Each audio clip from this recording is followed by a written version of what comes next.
I saw a Mercedes blocking my side of the garage, but didn't think anything of it. I just popped home to grab my phone. It's amazing how dependent people have become on their phones these days. It contained the notes I had made for the 10 o'clock meeting, and I wanted to make sure I was prepared. Under normal circumstances, I would never be home at 9:15. On the other hand, my wife is a stay-at-home mom with a child. I texted her to see if she was busy, and she replied that she was at the library. She couldn't deliver the phone to me, so I made the 15-minute drive home. I wondered whose Benz it was as I walked through the front door. Since Sienna was in the library, there shouldn't have been any guests. I must be an idiot because when I went to my bedroom to get my cell phone, I saw my wife having sex on the bed in the guest bedroom. I froze for a moment, but calmed down and quietly pulled out my phone, intending to take a photo for divorce, but changed my mind as rage overwhelmed me. I grabbed my lover by the hair and pulled him away from my unfaithful slut wife. He screamed obscenities as I tackled him to the floor, having given him one kick in the groin and another one in the arms, with which he was trying to cover what I was aiming at. I spat on my wife and left the room. At least this bastard was wearing a condom. I was deaf to her cries asking me to stop. She begged me to wait, but I heard nothing. The Mercedes was sparkling in my driveway when I opened the trunk. I quickly looked to see if I had anything suitable and chose a heavy metal jack. That's enough, I said to myself, and began to break all the windows, headlights, taillights, and all the doors of the offender's car. I calmly returned to my trunk, threw the tool into it, and wiped the sweat from my forehead. By this point, my neighbor Heather came out to see what was going on. I waved as I drove away from my driveway, not listening to my wife screaming for me to stop and let her explain everything. We were married for 2 years but dated throughout college. Our son, Sebastian Jr., was 13 months old, and it suddenly dawned on me that I would be paying child support forever. I couldn't believe my world was falling apart, and then the phone rang. I pulled into my office parking lot and got my thoughts in order for the meeting. I met with the owners and my immediate supervisor about the idea of employees working remotely. This would have saved the company hundreds of thousands in rent every year, but they were against it because they were old and not very forward-thinking. I was going to change their minds. I ignored calls from my wife and, surprisingly, her sister, and emailed the notes to myself. I left the phone on the seat and went to do my presentation. I sat down in my corner of the office and breathed a sigh of relief. My neighbor Beth stopped by and asked, "How did everything go?" I smiled. "Meeting? Great. I think we'll be remote by Christmas." "What about my life? In the fucking sewer? What's happened? I came home and saw that my wife was having sex with some asshole. My marriage is over." It seemed to me that a smile flashed on her lips. "God, I'm sorry, Baz." "Yes, me too." The landline rang and I saw it was my wife. I thought she would continue to pester me, so I answered. "Please don't pester me at work, Sienna." "Baz, please, baby. You made a mistake." "Yes, a fallen woman. I made a mistake when I married you." Beth laughed and made a gesture, shooting the gun at the phone. I frowned. "No, for God's sake, listen to me. It wasn't me at home. I was in the library. It was Scarlett." I laughed. "Why would Scarlett use our house? Steve works from home. Steve was her husband for 6 months. Could this be true? Could it be Scarlett and not Sienna?" I lowered my chin to my chest and said, "Prove it." "What?" she screamed. "Prove it. Prove it was Scarlett." I replayed the whole scene in my head. I tried to imagine every image, every nuance that I could remember. Nothing helped. "How can I do this, baby? Please. You have to believe me. I love you, Baz. Don't give up on us. Abandon us. You did it. You cheated. You slut." I plopped the phone onto the stand. "Are you okay?" Beth asked. "No. She says it was her sister." Beth laughed. "You saw them, right?" I nodded. "Then what is the problem?" I looked at her and said, "They are identical twins. The rest of the day, I looked like a zombie. I wasn't sure whether to go home, find a hotel, or what to do, but I expected an ambush upon returning home. Sienna and her sister were so close to their mother that I figured all three would be there to pounce on me. I pulled into my garage at the usual time and saw that Scarlett and Verity were already there. Verity was my mother-in-law and could have been a triplet with her daughters. Apart from the extra 20 years that showed traces of experience on her face, she was their exact copy. I approached my ambush, and when they all started cackling at the same time, I raised my hand to stop them. "Shut up, all of you!" I walked over to little Baz's playpen and lifted him out of this prison. "What's up, baby?" I asked, as if he could answer me. I tickled him, and his giggles couldn't help but amuse me. I was worried that after the divorce I would lose him, and Sienna would find someone to replace me. He was so young, will he ever think of me as his dad, or will he look at my replacement as his father? It broke my heart. A tear rolled down my cheek as I sat on the couch. Little Baz turned around and slid down my legs to quickly crawl away. All three women looked at me expectantly, and each of them looked like an adder ready to strike. "Okay," I began. "Where is Steve?" "Why does Stevie have to be here?" Scarlett asked. I knew it was Scarlett because she had a mole on the back of her hand. No, I didn't notice her hand this morning. It would be too easy. I was an ass for leaving without letting her explain how she begged. There wouldn't be any problem if I just stayed.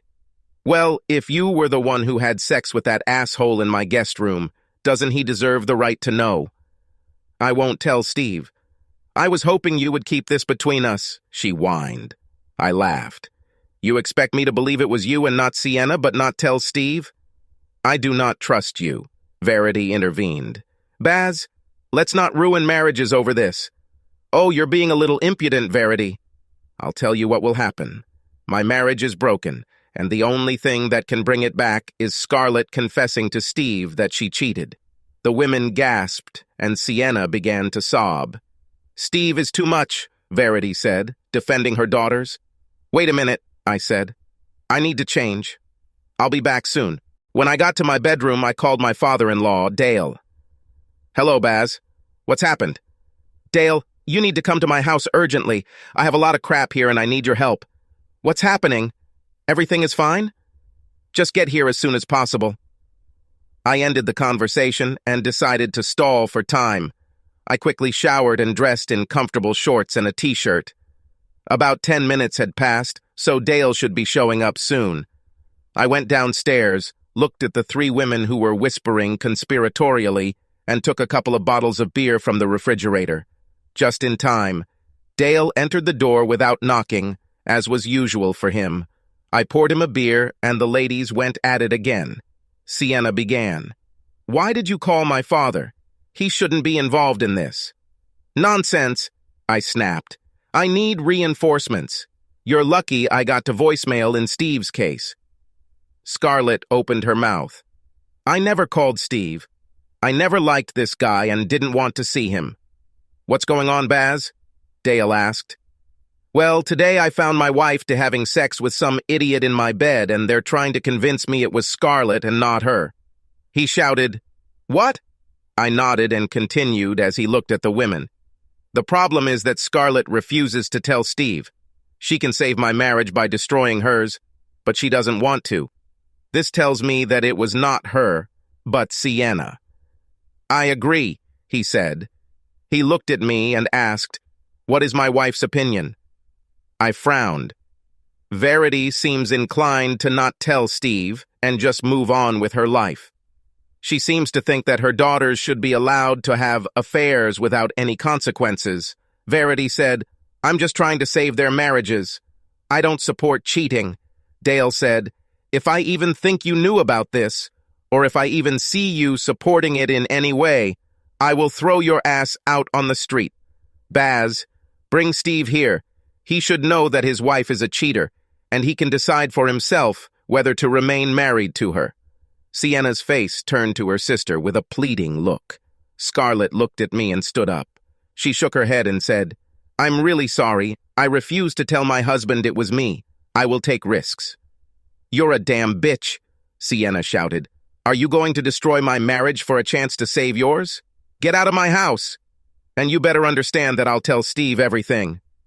Scarlett laughed. "Do you think he will believe you?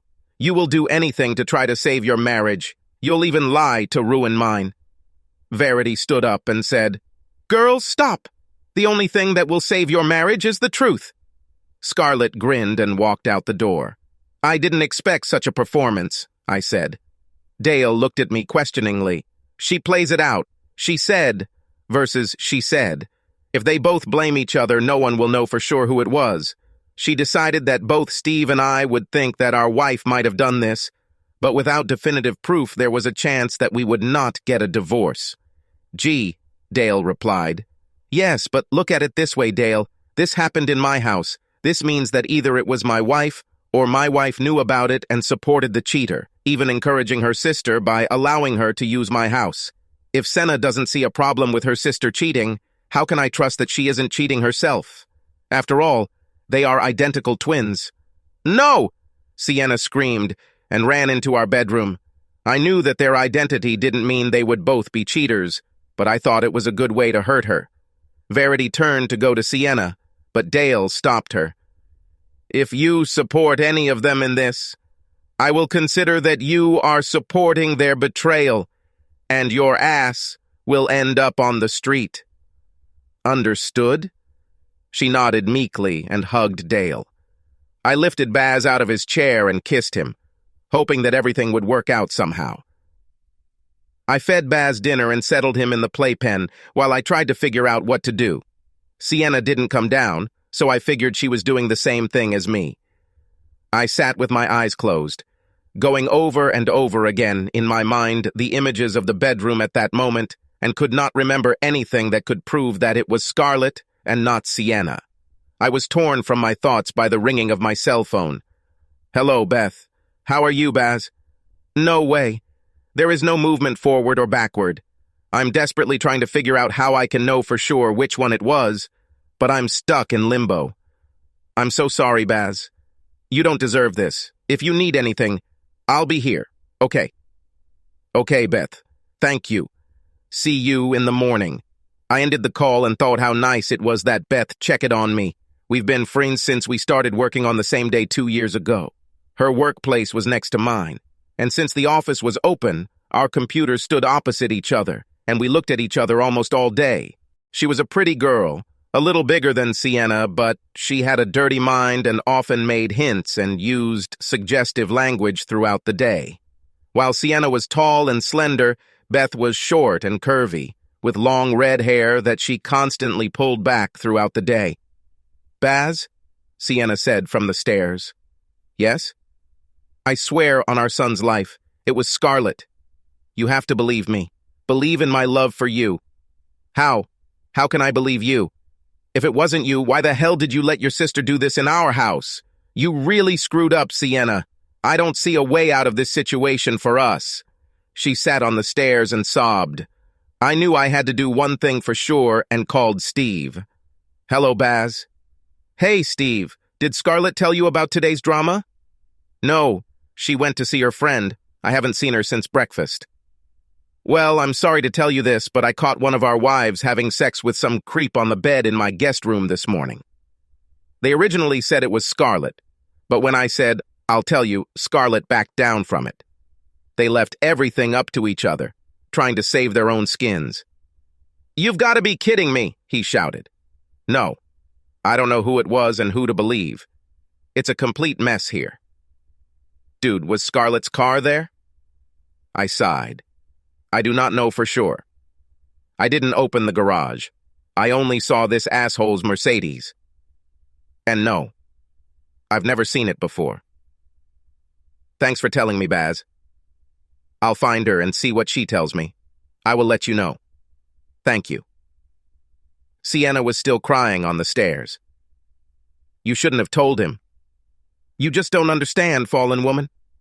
You can't play games like this while you're married and not suffer the consequences. If it was her, she would suffer.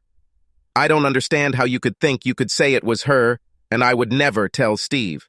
This would never happen. We know you don't like Steve. Another reason why I think you're playing with me.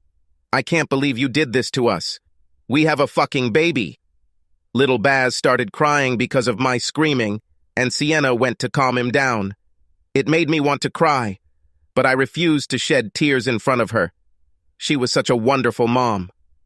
When we first started dating, she admitted that she didn't care if she ever worked. She wanted to be a mother and have 3 children. She wasn't the type to cheat.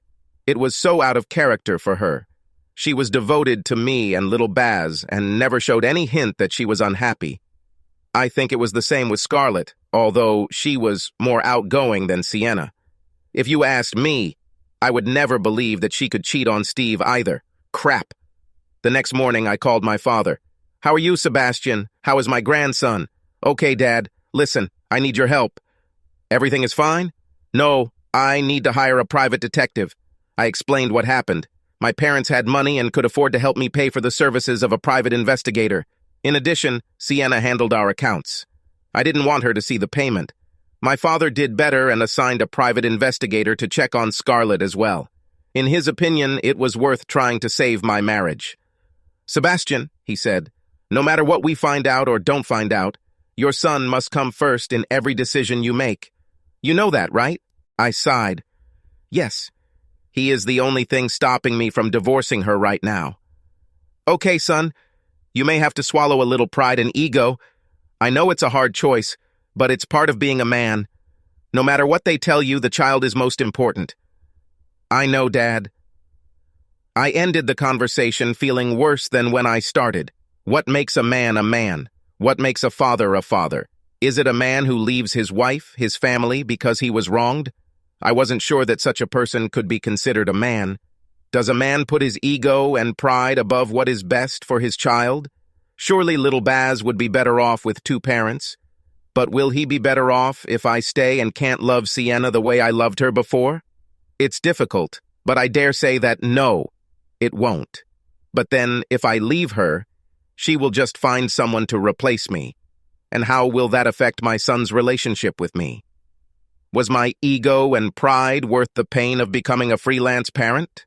It's all too easy to go the scorched earth route and burn everything down, but at what cost? Am I really going to spend years being fooled by the rules for visiting my son? Is it worth it? I don't see anything good in breaking up and going at each other's throats. I sat down at my desk and saw that Beth had already joined our morning call. I noticed that she had put on makeup and had chosen clothes with a nice neckline. I wondered who the lucky guy was, for whom she went out of her way. I figured she had a date after work. I joined the conversation and saw that a message from Steve appeared on my phone. She said she wasn't the one in your house. I'm not sure I believe her, and I'll be angry that she lied if she didn't. Good luck. Yes, good luck. He was in the same boat as me. What do we believe?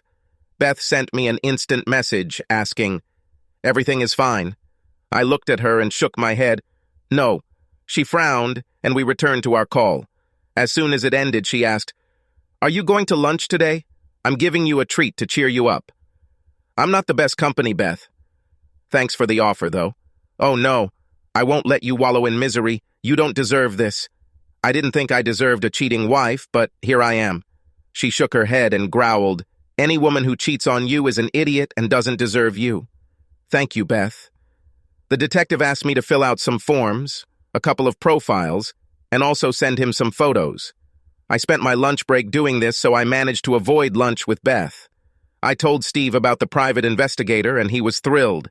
He filled out the parts of Scarlett's questionnaire that I didn't have answers to, her daily routine and such, and I returned everything to the investigator so he could get to work immediately. I was hoping he could tell me quickly if it was Scarlett and not Sienna. I knew I would go crazy every day if I didn't learn anything. He said it might take a couple of weeks to find out anything. I was curious why I hadn't heard anything about trashing the guy's car. I expected to get a call from at least the insurance company, and at worst from the police.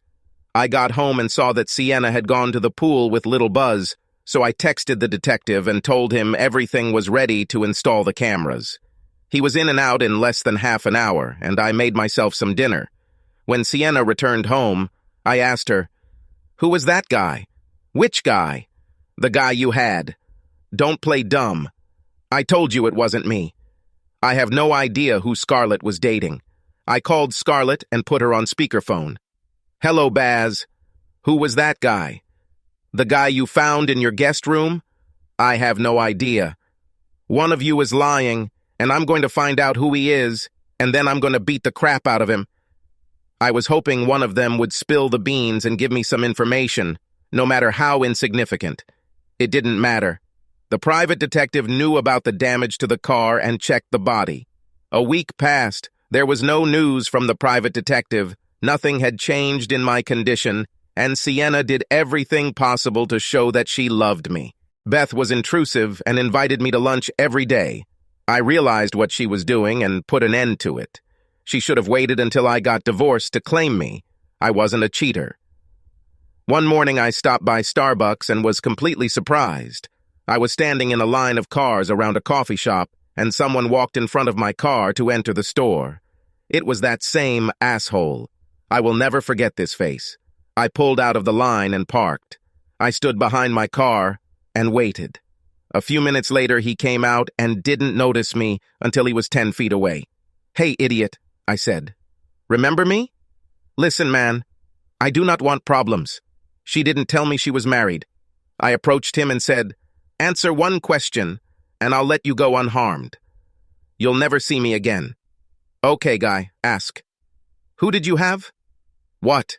he asked. "What the hell are you talking about? You saw us." "Who was she?" I shouted. "What was her name?" "I don't know her name. We met on the internet on a forum. Her username is Sexy Siren. I called her Siren. I shouted, 'Bastard!' and he flinched, as if I was going to hit him. I took a deep breath and asked, 'What is her phone number?' "I don't have a phone number. We corresponded via private messages on the site.